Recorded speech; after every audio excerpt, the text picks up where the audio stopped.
When you think of the ancient world, what pops into your head? You're probably picturing the pyramids, right? Or maybe the Parthenon in Greece. These incredible stone monuments built to last forever. But what if I told you that the very first civilization, the one that gave us writing, cities, even the wheel, built a world that was basically designed to just vanish? Well, today we are diving into the amazing detective story of how we found the lost world of Mesopotamia.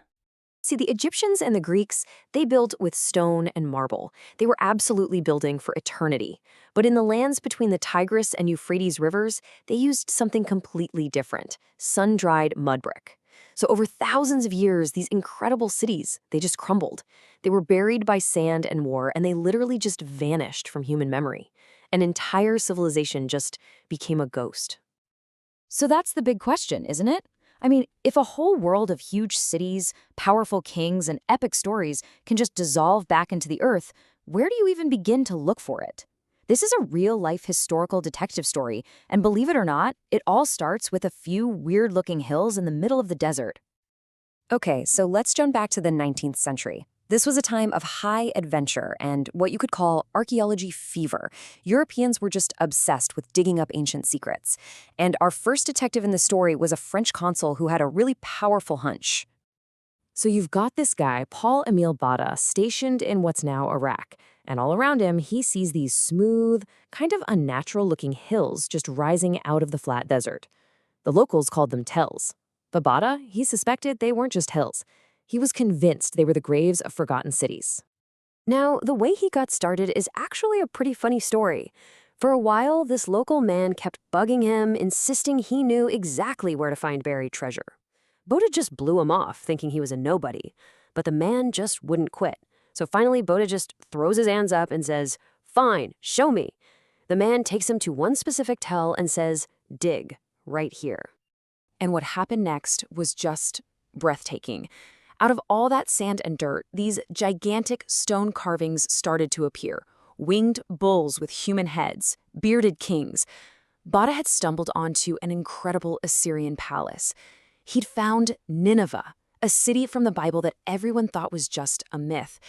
But here's the catch. Along with all the statues, he found thousands of clay tablets covered in this strange wedge-shaped writing that nobody on Earth could read. So finding the city? That was a huge deal. But it was only half the battle. Without being able to read their words, these people were still silent. The next massive challenge was to crack their ancient code, Cuneiform.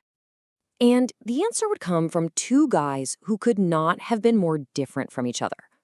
One was a quiet German schoolteacher who basically solved it like a Sudoku puzzle from his desk. The other was a daring British Army officer who would literally risk his life to prove the professor was right. So the story goes that our professor, George Grotefend, actually made a bet with his friends over beers that he could figure this script out. He started with pure logic. First, he figured, look, if you're writing on wet clay with a stylus, you're going to use straight lines, not fancy curves. Simple. Second, he guessed that kings are pretty much always vain, so he searched for a repeated phrase he thought might mean something like King of Kings. Third, he found a pattern where a king's name was followed by his father's name, but then he found one where the grandfather wasn't a king. This clicked perfectly with the known history of the Persian king Darius, who rose to power but wasn't from a royal family. It was just an absolutely stunning piece of logical deduction.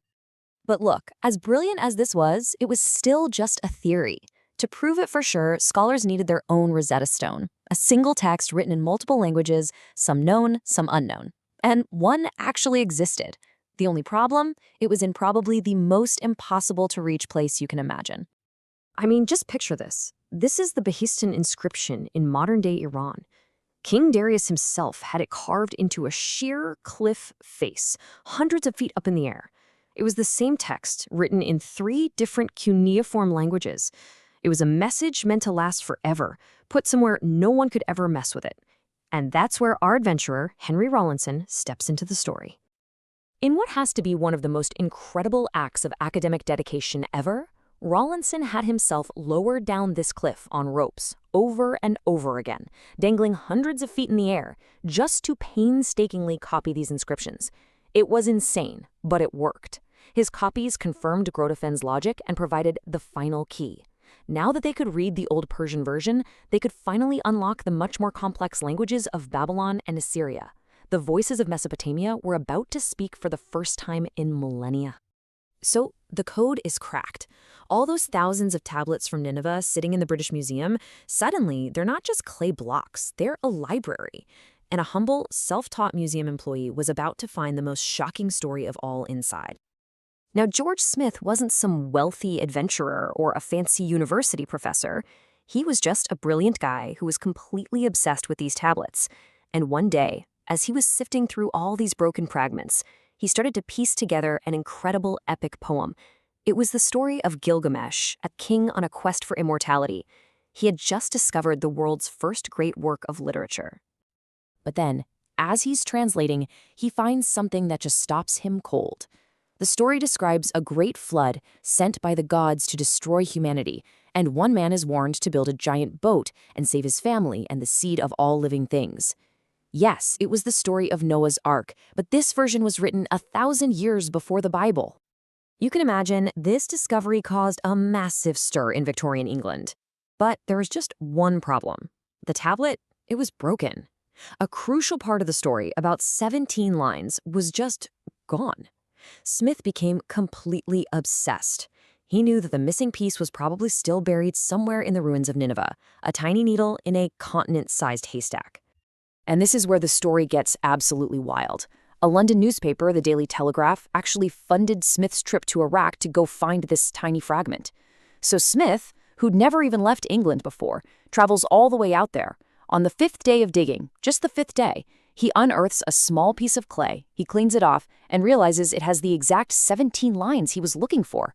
The odds are just astronomical. It was a 1 in a billion shot, and he did it. He completed the world's first epic poem. Smith's discovery really gave us the soul of Mesopotamia, their stories. But the next wave of archaeologists, they were about to uncover its body, the legendary, almost mythical city of Babylon itself. For centuries, Babylon was just a legend, right? The city of the Tower of Babel, the Hanging Gardens. But when archaeologists finally unearthed the real thing, they found something even more amazing. You see, ancient Egypt was mostly a rural society.